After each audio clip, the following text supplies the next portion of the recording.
Kita beralih ke informasi selanjutnya, Saudara. Dugaan pembunuhan berencana dalam kasus kematian notaris asal Bogor kian kuat. Dugaan ini terlihat dari rekonstruksi yang digelar Polda Metro Jaya. Rekonstruksi kasus pembunuhan notaris digelar di Mapolda Metro Jaya, Jakarta.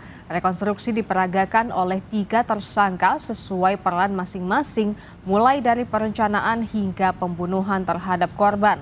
Total ada 33 adegan yang diperagakan tersangka, salah satunya saat para pelaku menghabisi nyawa korban.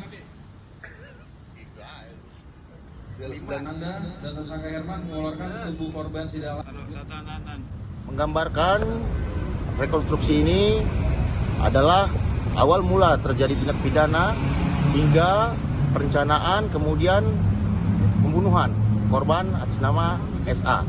Pada adegan ke-12 hingga ke-15, tersangka AW mempersiapkan gunting dan kemudian menusuk korban, kemudian juga mencekik korban sampai meninggal dunia.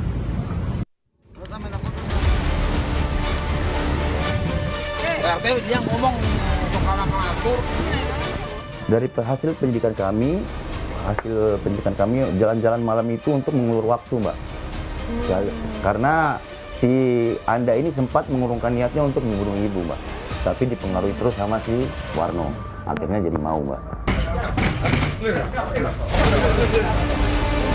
Gimana itu Bu pada saat mendengar kabar almarhumah kemudian berpulang? Sedikit banyak shock dengar itu karena betul-betul kaget. Berapa hari yang lalu, 2 hari atau 3 hari yang lalunya itu kami masih ngobrol gitu.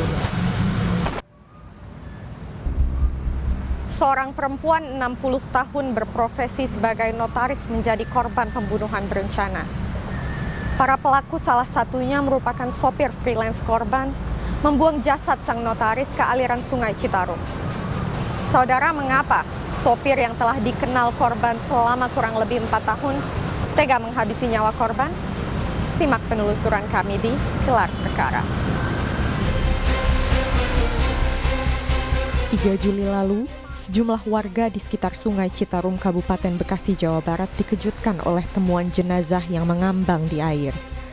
Belakangan diketahui, jenazah perempuan lansia tersebut merupakan korban pembunuhan. Yang mana dari hasil penyelidikan terindikasi bahwa ini merupakan korban pembunuhan. Untuk mengetahui lebih banyak tentang sosok korban SA, kami mencari alamat kantornya secara daring. Kami pun menemukan alamat kantor korban di sekitar Cibinong, Kabupaten Bogor, Jawa Barat. Setibanya di lokasi, kami mendapati kantor korban tutup. Menurut informasi warga sekitar kantor, sejak korban dikabarkan hilang, tak ada lagi aktivitas di kantor notaris.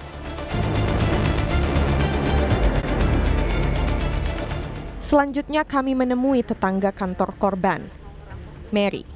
Pemilik toko di samping kantor korban mengaku sangat terkejut mendengar kabar kematian SA. Ya sedikit banyak shock dengar itu karena betul-betul kaget. Berapa hari yang lalu, 2 hari atau 3 hari yang lalunya itu kami masih ngobrol gitu. Kasus pembunuhan ini terungkap setelah keluarga korban SA lapor polisi pada 1 Juli.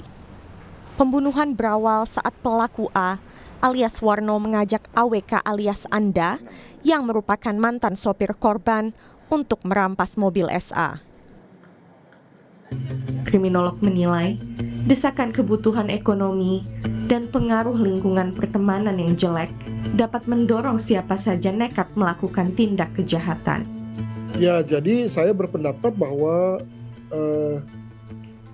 pelaku mampu berbuat seperti itu terhadap mantan majikannya karena 2 hal.